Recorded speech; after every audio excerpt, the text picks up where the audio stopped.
All right. So today is kind of the most boring of all the labs because there's not a lot of models, and it's really anatomical terminology. So anatomy and physiology is highly dependent upon our ability to discuss it. Language. Another thing I should say, you can come and dig through any of this stuff out here. If you're going to take any of it away, like out of the classroom, let me know so I can write your name down. Yeah, move her out of the way there. One thing you might want to look at for your CPC is this Lackman's case studies. No student has ever done one of these, but these are pretty interesting stories. If you want to look through those, that could be something, a resource for your grand rounds.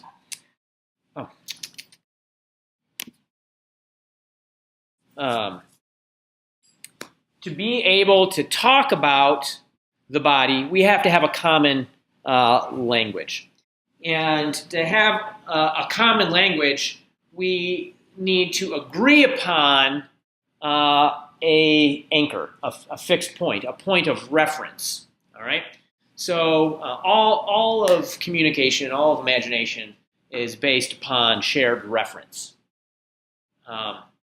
And the reference point that we have here is in yoga parlance called mountain pose. Anyone done yoga before? Yeah, cool. I'm demonstrating it right now. Feet together, arms at the sides, palms facing forward, gaze ahead. This is what we call anatomical position. Anatomical position. This is the position of the body that we use as our reference point when we are going to come up with the common language. All right, here's a couple terms. Supine and prone. Supine and prone. To be supine is laying down, gazing at the stars. Nice position to be in. And the word, to help you perhaps remember the word, and so in anatomy and physiology, has anyone here ever took any Latin or Greek? Anyone? No one? A little bit? Maybe it'll be easier for you, maybe, because knowing word origins helps a lot in anatomy and physiology. So supine is related to the word suppliant. What is a suppliant? It's a person who is coming to you with their hands cupped like this, open, face up, as if begging or asking for something. A suppliant is someone like this. So someone who is supine is face up. Someone who is face up. You want to move that for you? Whereas prone is laying face down on the ground. The words supinate and pronate come from these words. So to supinate your palms is to turn them upwards. To pronate your palms is to turn them downwards. Supination, pronation. Supine, prone. Okay? So anatomical landmarks are simply references to palpable structures. What does it mean to be palpable? What is palpable? You can touch it. Thank you. Exactly. Yeah. If it's palpable, it's touchable. So anatomical landmarks are palpable structures. For example, take your hand and place it on the back of your skull. All of you should feel what's called an external occipital protuberance, a little bit of a bump on the back of your skull back there. That's an anatomical landmark called the inion. The inion. It's palpable. You can feel it. Here's your pronathian. Okay? Or there's all kinds of anatomical landmarks, palpable structures on the body. The body is divided into various anatomical regions, which we will discuss. These are divided into body regions, which I will go through one at a time, abdominopelvic quadrants, and abdominopelvic regions. And then lastly, there will be the anatomical directions. These are reference terms based upon a particular subject using anatomical position as the starting point. Okay? So we're going to go, that's an overview of what I'm going to go through here. First, these directional terms. So, how many bits of, just a little bit, maybe not philosophically, but conceptually, how many bits of information do you need to unambiguously establish the position of something in the world we live in? Ever thought about it like this? How many bits of information? You're going to tell me where something is, like exactly in space where something is. How many bits of information do I need from you? Yeah, what? 2. Okay, he says 2. What are they? For example, give me an example. Latitude and longitude. Okay, so here is my latitude and longitude. There's some GPS coordinate associated exactly with me right now, right? So if you were to give me the latitude and longitude, what do we know unambiguously where I'm standing? Huh? Elevation, thank you very much. You stopped me from climbing up on the table. I was about to climb on the table. I'm going to do it anyways because I want to. So here I am at the same latitude and longitude. I'm going to step back a little bit. But my elevation is different. We live in 3-dimensional space. We need 3 bits of information, okay?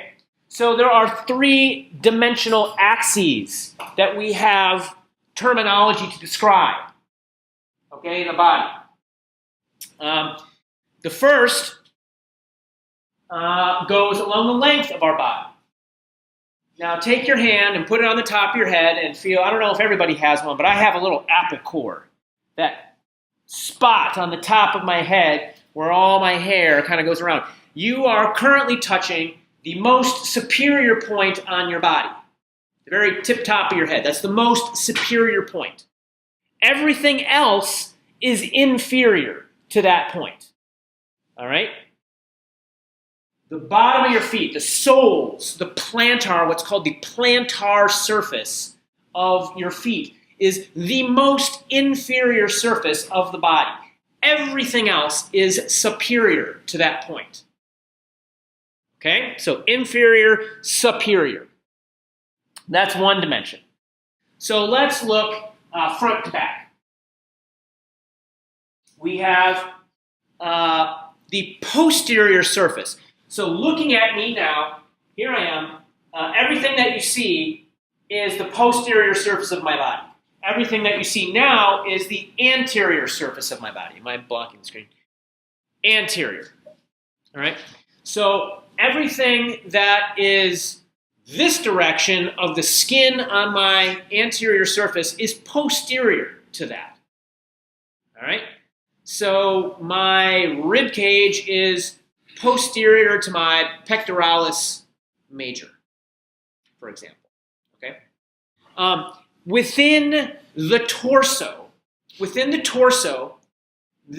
so that means from the neck to the pelvis, not including the appendages, there is dorsal or ventral. Dorsal meaning dorsum meaning back, ventral meaning ventilation meaning lungs meaning front. Right? Dorsal and ventral are terms that come from comparative anatomy. Back when humans weren't humans, we walked on 4 legs like this, and our dorsum was the surface up here. Our legs weren't and arms weren't a part of it at all because they were in a different plane. And our ventral surface was the torso on our belly. Okay? So those words still are sometimes used in human anatomical context. Dorsal and ventral. Now, there are similar terms from comparative anatomy for the superior-inferior axis. Again, only in the torso, because these are terms for four-legged animals where the appendages, the arms and legs, or all four legs really, were not a part of the directional axis. And these are cranial, referring to cranium or head, and caudal. What does the word caudal mean? Does anyone know? Does anyone, who says, you guys speak Latin, huh? A little bit? Cauda. Cauda equina. What is cauda equina? The cauda equina. The horse's tail. Caudal means tail. Means tail. Right? So caudal refers to the end of your coccyx, your sacral bone, the end of the sacrum. All right. So that's two dimensions. There are two bits of information. Are we posterior or anterior? Are we superior or inferior? Right? The third dimension is a little bit tricky because humans have this bilateral symmetry. Bilateral symmetry. There's a line that divides humans down the middle into two equal and mirror image halves. More or less. More or less. Of course, we're not exact mirror images. That's what makes us interesting.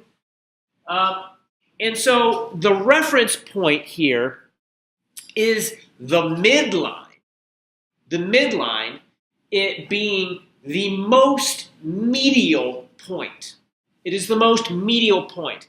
Everything else that deviates from the midline is called lateral. So using these three sets of dichotomous terms, you can unambiguously describe where something is. Superior versus inferior, posterior versus anterior, medial versus lateral. All right? Make sense? Good. And of course, there is a right and left side. Now, the last term that we need is, I came up with these special terms. I didn't come up with them, but I described these terms for you that related exclusively to the torso, to the to the axial body, right? The body of the axis. We have a similar set of terminology that describes the appendicular body. And these are proximal versus distal. Something that is proximal is closer to the torso. Something that's distal is distant. So proximal, to approximate something, is to come near something. Come near something. Proximity means how near is something. So proximal meaning near. Distal, distance, far away. How far is it? My hand is distal to my elbow. All right? My elbow is proximal to my wrist. I don't know, any of those things.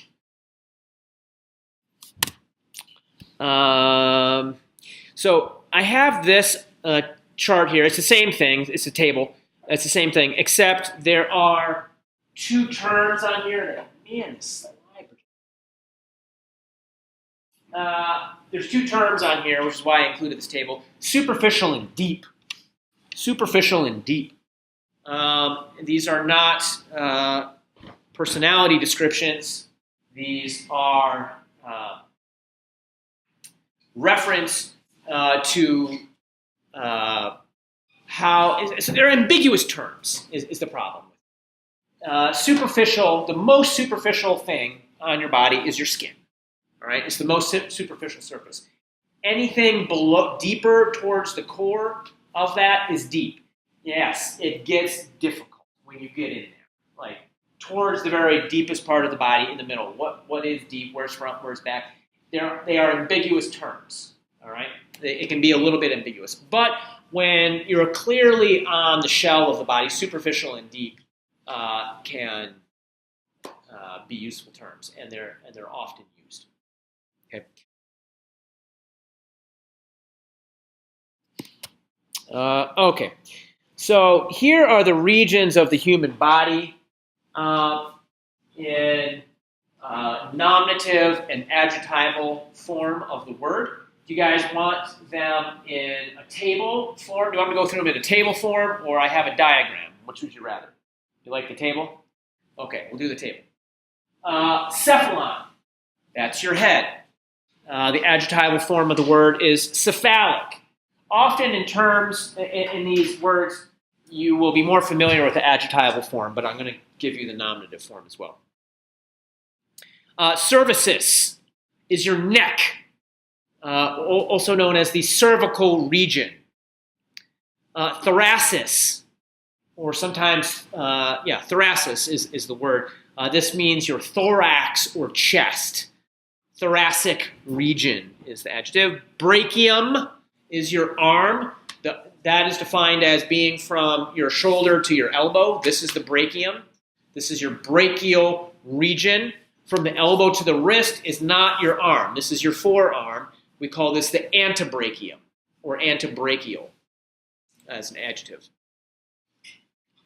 Carpus is your wrist. So your wrist is the bendy part of your arm, your hand, not actually your hand, but the bendy part that connects the forearm to the hand. The wrist is called the carpus or carpal region.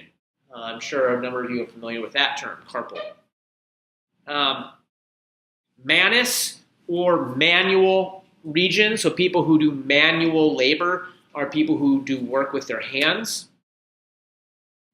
Abdomen or abdominal region.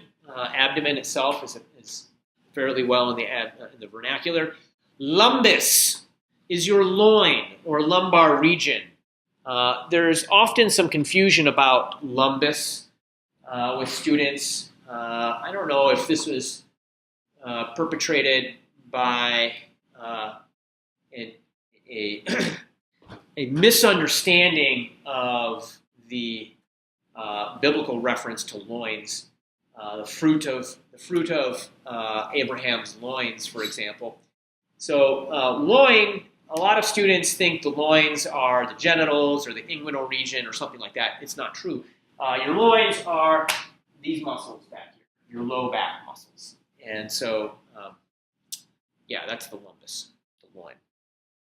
The gluteus is your buttock, the muscly part on the back end here, gluteal region.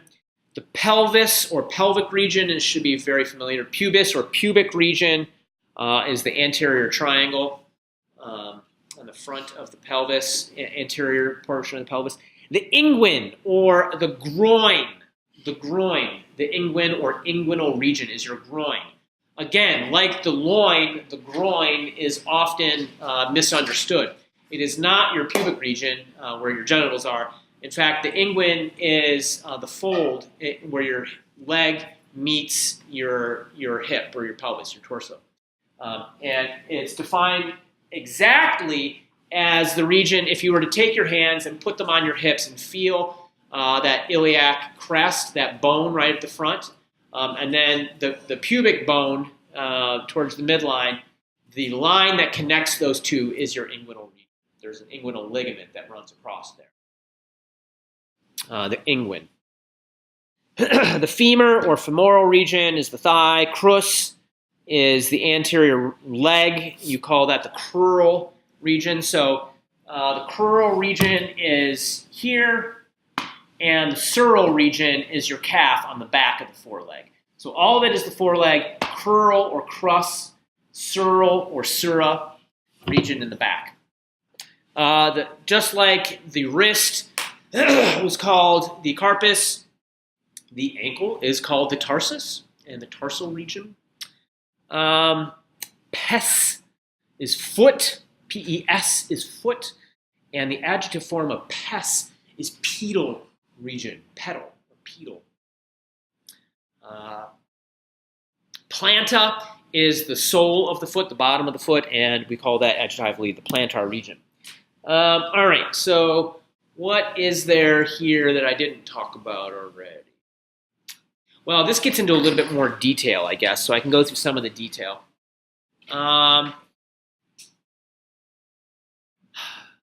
So the face, the medical term for the face is the facies, or facial region.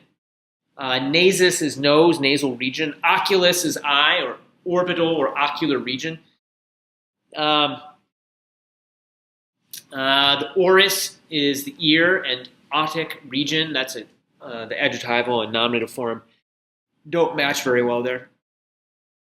Bucca is the cheek or the buccal region. Pardon me, I got the hiccups. What else on there? Mamma or mammary. Umbilicus or umbilicus. It has two different pronunciations, or the umbilical region. Umbilicus or umbilicus is your belly button, the navel. Mentis or chin, the mental region. This one's fun. Does anybody want to venture a guess as to why the chin is called the mentis? Is anybody familiar with Rodin, sculptor? The thinker. What is the thinker doing? Yeah, exactly. The thinker is doing this. I grew up in Detroit, and there's a copy of The Thinker in front of the DIA. When you're deep in thought, you grab your chin. So they call it the mentis, or the mental region.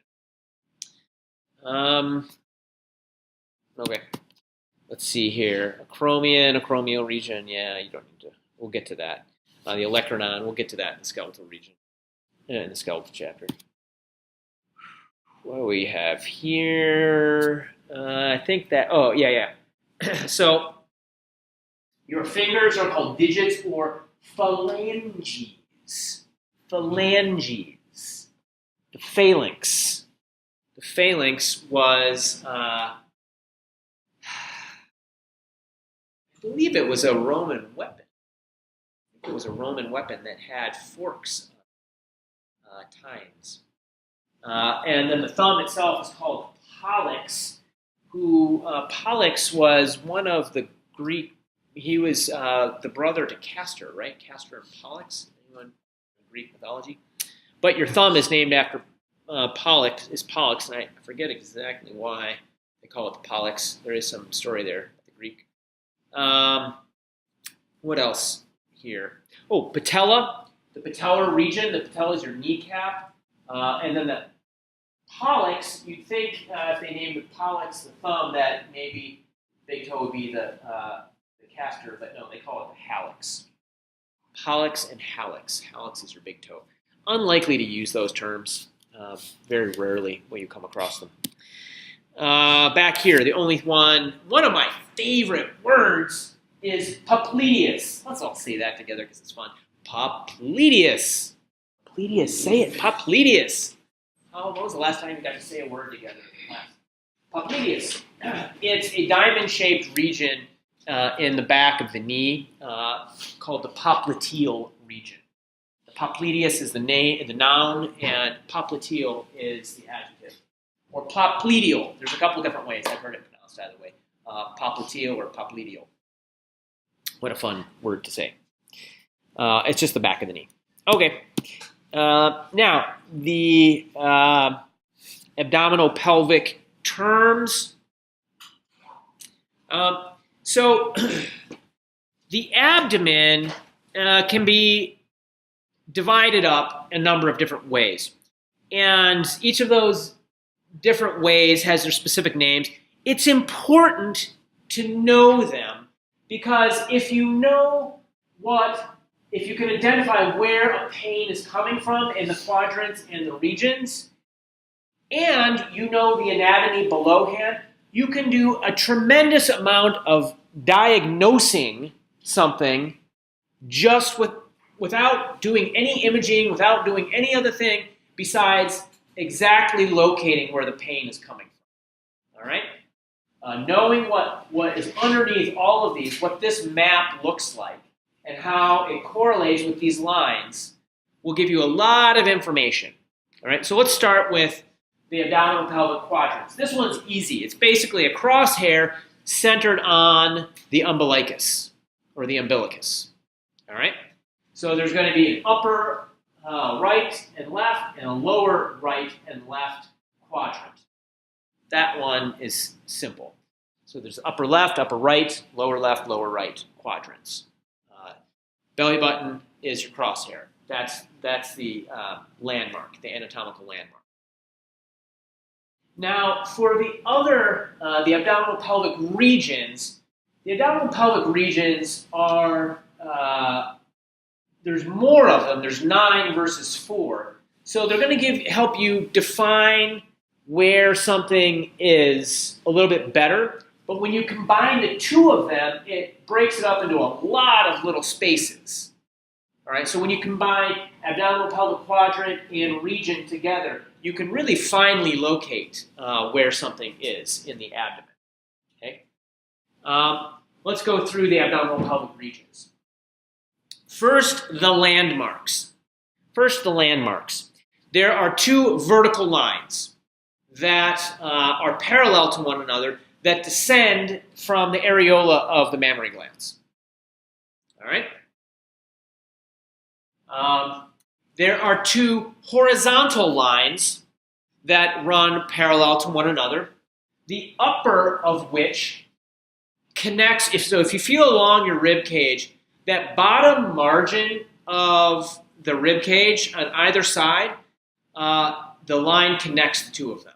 All right, so if you were palpating on a patient, you go down to that inferior edge along the flank of the rib cage, you'd feel that line, those ridges, and then the line across between these 2 points. That's that upper plane. The lower plane, the lower horizontal plane, connects that bony protuberance from the iliac crest that I talked about earlier as the upper lateral extremity of the inguinal region. There is a horizontal plane that connects those 2 there. All right. So those 4 lines in tic-tac-toe fashion divide the abdominal pelvic area up into 9 regions. The names of which are the umbilical region, which is the one that centers around the umbilicus, and then the epi and hypogastric regions. The epigastric meaning above above the stomach, and hypogastric meaning below the stomach.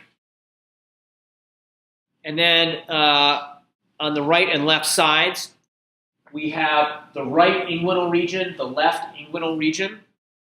Okay, so that should make sense why we call those. There's the right lumbar and the left lumbar region. That should also make sense. The lumbar region is our flanks, the low back flank. And then the right and left hypochondriac region. Why do they call it the hypochondriac? Somebody. Cast about in your mind. Guess. What do you think, Annabelle? No? You're just like looking curious? You didn't know? You take a stab?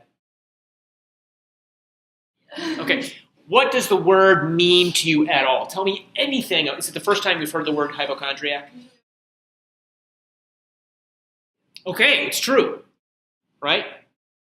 Hypochondriac is a person who thinks they have an ailment.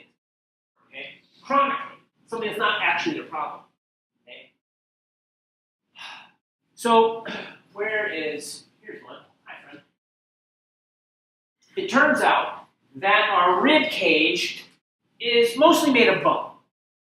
But there is some cartilage, particularly on the lower extremity of the rib cage. There's cartilage that connects the bony portions of the rib cage to the sternum. All of this is cartilage.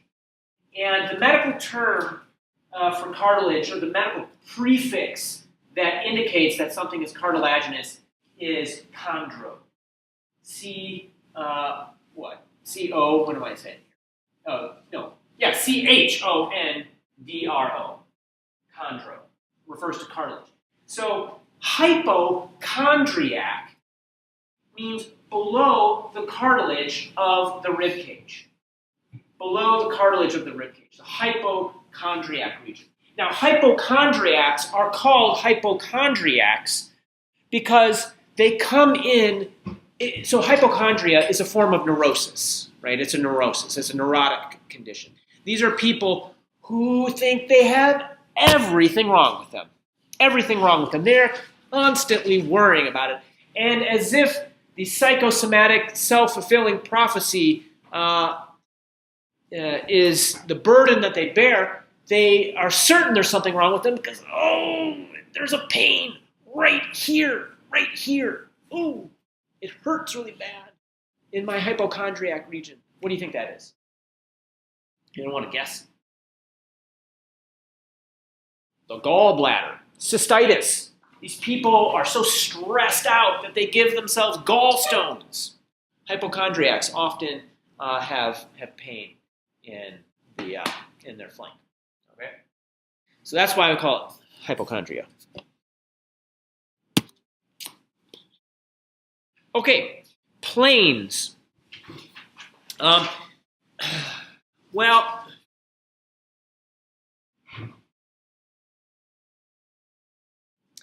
a plane is a three-dimensional axis, right? There can be like the frontal plane, the transverse plane, the longitudinal plane. We'll see them. You can take a section parallel to a plane. It's just a slice. So let's. I kind of feel like this is better in a diagram, but we'll go through the title. That table's not even readable. I am supremely disappointed in both these projectors today. All right, we'll just use this. Okay. There is first the frontal plane. Now, the frontal plane is the one that divides the body anterior to posterior. It divides the body anterior to posterior. Okay, that's the frontal plane. So if you're looking at the front of somebody, the frontal plane is going to pass, you're going to be facing the entirety of the frontal plane. Okay? The transverse plane is easy because in anatomical position, it's horizontal. All right? It cuts transversely across the person. So here are some CT images of of somebody in the frontal plane. Whereas here's the transverse plane. That's a weird looking section, isn't it? But that's torso and a couple sections of the arm through a transverse section. And then lastly is the sagittal plane. Now, the sagittal plane divides the body between the two halves, right and left. Does anybody want to guess why it's called the sagittal plane? What does this word remind you of?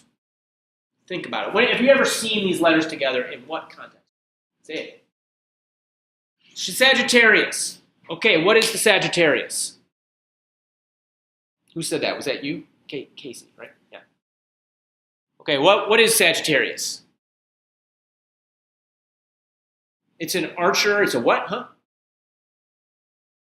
Pardon me. Zodiac sign. It's a zodiac sign, yeah. And so what does that zodiac sign look like? It's the archer, but is it just an archer? Is it just somebody with a bow and arrow? It's a centaur. Yes, the majestic horseman. Thank you, John. That's right. You got it. Sagittarius. Sagittarius. The human, part bull. Okay? The Sagittarius. Part human, part beast. Sagittus means man, human. Okay? So the sagittal plane divides the human in half. Well, the legs are on either side of the mid-sagittal plane. All right? So there is the mid-sagittal plane, which goes down the midline. And then there are what are called P-A-R-A, parallel, parasagittal planes that are parallel to that would go through one of the legs. But the mid-sagittal plane does not go through the legs. Okay? Does that make sense? Okay. I'm just giving you the word origins because if you get it, the word origin, you'll remember the word better forever, hopefully. Give you at least a better chance. So what do we got here? Yeah, they use these planes to help interpret different types of visualization. So, for example, here is, imagine there's no text here. What plane would that be?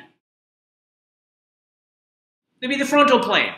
That's an example of what an MRI looks like. This really bad rendition of that image, it looks better on my laptop. This way you guys will get in the video too. Look at that. Okay, so right here, what plane is that?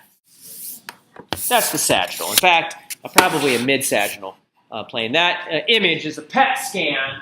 This person, sadly, is loaded with cancer. All those dark spots are cancer.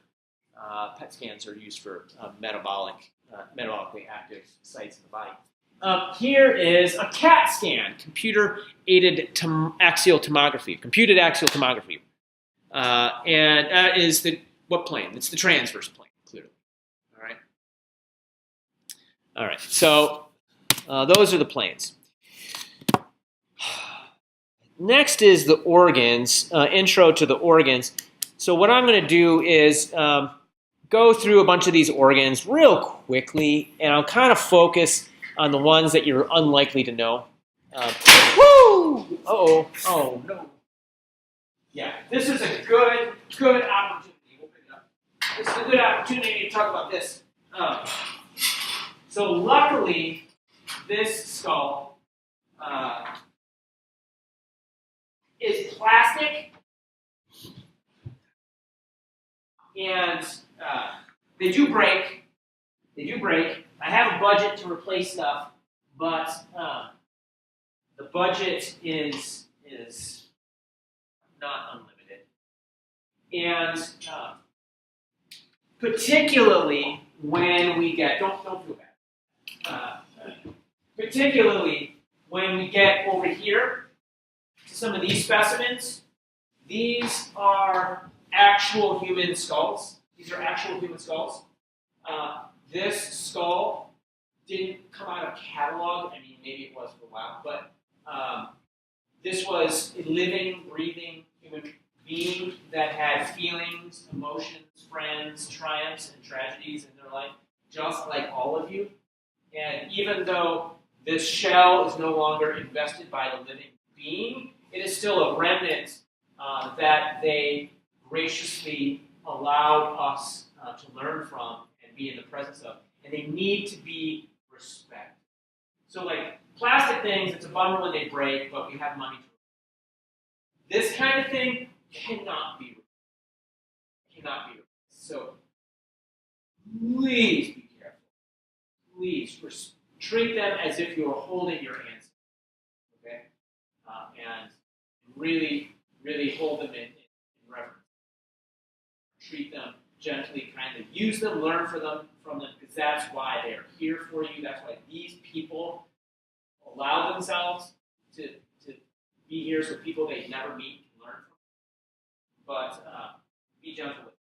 Some of them haven't been. In the last year, I took these out, and I don't know what was going on, but this one smashed up. And a lot of them have been degraded. Really, really sad. I don't want to put them away because there's nothing like learning from the real thing. There's nothing like learning from the real thing. So, thank you for knocking that over so it gave me a chance to talk about being careful with stuff.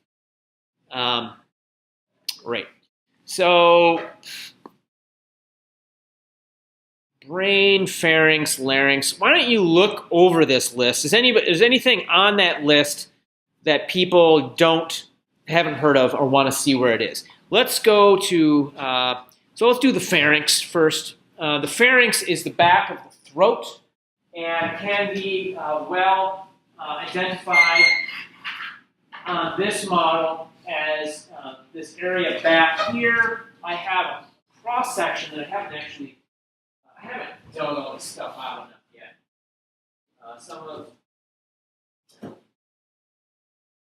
I have a relief model that shows the pharynx a little bit better. The pharynx is this region back here. Behind the nasal cavity, behind the oral cavity, and posterior to the laryngeal pharynx. The larynx is your vocal cords, so that's this region here. If you feel your thyroid cartilage, which is your Adam's apple, the larynx is right behind that. If you hold it as you talk, you can feel it vibrate, of course. Trachea is your windpipe. The thyroid gland is a gland that lives directly behind the thyroid cartilage.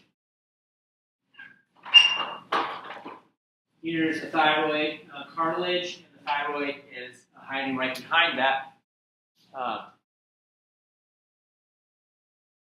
The thymus. The thymus is a gland that in adults is pretty much degraded, vestigial. Here's one. The thymus is a gland that sits on top of the heart, but in adults it's pretty much gone. It's interestingly involved in the development of the immune system in newborn infants. I might talk about that if I get drawn into a tangent later. Esophagus, lungs, heart, esophagus, stomach, pancreas. Okay, so pancreas, for those of you not familiar, is here's the pancreas. It's right behind the stomach. You'll see it in either of these models. If you take the stomach out, you'll see the pancreas with a slice taken out of it to reveal the pancreatic duct inside of it. The spleen, good. The spleen, let's see here, this one's good, is this purple thing. It's a part of the immune system. It's this purple thing that's the tail of the pancreas is pointing right to it. All right? Pancreas leads the way to the spleen. Small intestine, large intestine, appendix. The vermiform appendix can be visualized on these models by taking out the small intestine, and you'll see it in this model sticking off the beginning of the large intestine, the vermiform appendix, in the right inguinal abdominal pelvic region. And the liver, the large football-shaped organ that can be seen here. Gallbladders on the inferior aspect of the liver. Where's there a liver? You'll see it. It's labeled in green, the gallbladder that holds the bile. Pancreas we did. Suprarenal glands, formerly known as the adrenal glands. The suprarenal glands, you can see the kidneys. Let's take all the gear out here. Here are the kidneys and the suprarenal glands, supra above renal, above the kidney, the suprarenal glands.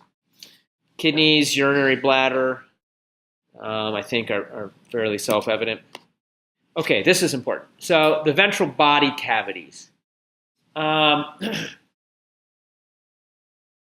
body is divided into a number of cavities. And the ventral body cavity, the entirety of the ventral body cavity is called the coelom. And that is a word of embryologic origin. The coelom, or ventral body cavity, it has two subdivisions. The first being the thoracic cavity, and the second being the abdominopelvic cavity. They are separated by the pulmonary diaphragm. All right, the pulmonary diaphragm, the muscular sheet that separates the thoracic cavity from the abdominopelvic cavity. These areas inside of yourself.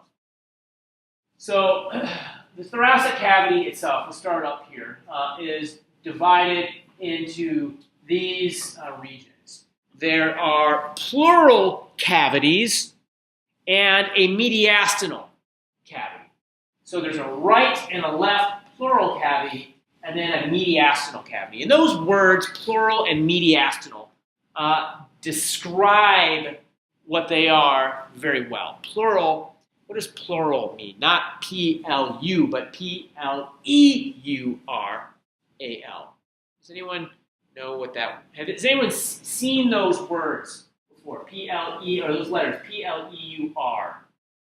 When I was, no. When I was a kid, I used to like to read Charles Dickens, all those books like Oliver Twist and David Copperfield and stuff, Great Expectations. And you would read about these stories of these Victorian, these old Victorian women that had pleurisy. You heard that word before, pleurisy? No? Okay. Well, it's just an inflammation of the lungs. Pleural means lung, okay? The lung cavity. So there's a right and a left pleural cavity where the lungs reside. Mediastinum, media, mid, in the middle of, sternum, referring to sternum, mediastinum, it's the middle region of the chest, okay? The mediastinum has a subcompartment called the pericardial cavity. This is where the heart sits. Part of the mediastinum contains the trachea, esophagus, the inferior and superior vena cava, the aorta, all that stuff.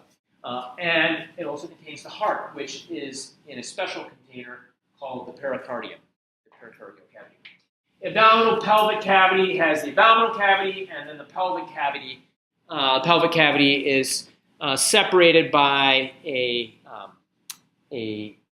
pelvic diaphragm, which is not as muscly or integrated as the pulmonary diaphragm, but nonetheless exists. So the last concept that I need to get through here before I get on the road and go teach high school for 3 hours is the notion of a serous membrane. And a serous membrane is a tissue membrane. Okay, this is not like a cellular membrane. You guys are all here because you took biology, and cells have membranes, lipid bilayers, all that stuff, right? You guys remember that? Yeah. Tissue membranes are not that. They are layers of cells, multiple layers of cells. And we'll talk about that more in lecture when we get there. But there are 3 types of serous membranes in the body. All of them have a similar structure. There's going to be a parietal layer and a visceral layer. A parietal and a visceral layer. Parietal, what does the word parietal mean? So I went to graduate school at Notre Dame, Catholic institution, and there, the dorms, who lives in a co-ed dorm? Yeah, isn't it nice to go to a liberal arts college in New England? It is, I'm sure. There, they didn't have that kind of thing. It was a Catholic school, and I didn't live on campus, but they had these things called parietals. And after 10 o'clock, all the boys had better get their butts out of the girls' dorms, and all the girls had better get their butts out of the boys' dorms. It was a wall, the parietal was a wall over which the students were not allowed to pass, all right? Related to the word parent, all right? Protect a parent creates protective boundaries for you. The parietal layer is the layer on the wall of the container, all right? The wall of the container. The visceral layer of this serous membrane, viscera means an organ, your organs. The visceral layer in this serous membrane lays right on the organ. So here's the visceral layer of the pericardium on the heart. Here's the parietal layer of the pericardium lining the wall of the pericardial layer. Now, you could be a little bug walking on, hopefully not, but you could be walking on the parietal layer, and then it would fold over, and you would eventually walk onto the visceral layer. They're identical, except one is adhered to the organ, and the other is adhered to the wall that the organ's in. They exude a secretion, a serous secretion, which makes it really slippery in there. We'll talk about why that is in a bit it should be intuitively obvious when I describe them in a bit more detail. So, there are 3 serous membranes in the ventral body cavities. First is the pericardium. There's parietal pericardium and visceral pericardium. Peri meaning on top of cardium, heart. All right? Or beside the heart.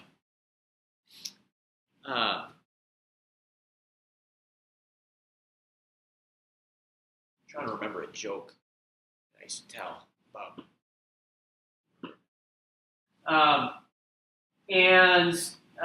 The lungs have a pleura. It's called so the heart has pericardium. The serous membrane that covers the lungs is called pleura. There is a parietal pleura and a visceral pleura. Visceral pleura lays right on the surface of the lung, and the parietal pleura is coating the surface inside of the cavity that the lung exists in. All right? And then the third is called peritoneum. I know. There are so many words that start with the letter P right now, and it becomes very confusing. Does anyone remember watching Sesame Street when they were a kid? Like the land of P, the good king, Princess Penelope, who gets banished because the king was poked by a porcupine and pinged by a ping pong ball. He couldn't eat pickle peanut butter pizza any longer. Remember that? I have a couple. Anyways, a lot of P words here. The peritoneum. So there's going to be a visceral and parietal peritoneum. The peritoneum is a serous membrane that covers all the intestines, all the viscera that's in your guts. All right? It's part of the mesentery, and we'll talk about the mesentery later, but it's just the serous membrane that coats it all. And the last concept I give you before I cut out of here is to ask you why these 3 things. What do these 3 serous membranes, these compartments, have in common? This serous membrane that's coating the heart, the serous membrane that's coating the lungs, and the serous membrane that's coating the abdomen, the viscera and the guts there. What do you think? What do they all have in common? Take a stab. Adventure. This is a chance for academic adventure, intellectual, nothing ventured, nothing gained. Yeah, what do you say? They all made up. Well, okay, the serous membrane has a similar structure. It's true. There's going to be epithelium on top of connective tissue. And it's going to make a slimy serous exudate that allows the parietal layer to move against the visceral layer. I'm giving it away. Yeah, Alan? Yeah, those areas. They all move. Your heart is constantly pumping. Your lungs are constantly breathing up and down. Your abdomen is constantly moving stuff through them. These are anatomical structures that need to slide over one another without friction.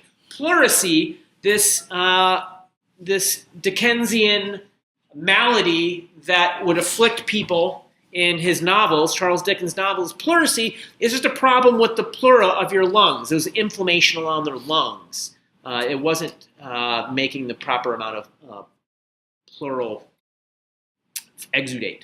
So, okay. Oh, yeah. And so, all of the organs in the abdomen are coated in this stuff. They're all coated in the visceral peritoneum, except one major organ. One major organ is what we call retro, meaning behind, peritoneal. It's behind the parietal peritoneum, and it is the kidneys. The kidneys are not entirely enveloped in peritoneum. They are tacked to the back wall of the abdomen with a coating on one small face of them of parietal peritoneum. All right? Which is kind of an irony, because people who are in acute kidney failure meaning their kidneys aren't working, one of the ways we can pull toxins out of your blood is by a process called peritoneal lavage. Lavage meaning wash. So what a peritoneal lavage is, they make a perforation, a fenestration in the abdominal wall, and then they pump your abdominal pelvic cavity with a hypotonic solution that is going to osmotically draw toxins across this parietal and visceral peritoneum out of the body into the water that we've used to flood the abdomen with. This is not inside the intestines. This is inside the peritoneal space where the intestines are sitting. Right? So the toxins diffuse across that membrane, the peritoneal membrane, and then can be withdrawn from the abdomen by suction. So it's a way of doing a very rough, emergency style type of dialysis, kind of like dialysis. So peritoneal lavage. I think that's the last. Oh yeah, I don't really care about this. This was a little tutorial on how to look at slides. It's not really that important. Yeah, it's not like I'm going to test you. It's just so you know that. Like, so for example, if you're looking at a slide and you take a slice across it, you may be looking at a tube, but you see only a couple circles. But if you take a slice down here, you see these different structures. Each of these different tissue slices mean that the superstructure that you're trying to imagine looks like that. It's trying to get you to think about reconstructing in three-dimensional space. Same with all of these. That's what all these slides are. So, okay. I'm going to cover this in class. I'm getting pretty close. So the class is supposed to go to 12:45, but I have to be 20 minutes away teaching in 22 minutes. So I'm going to call that a day for myself. Are there any questions?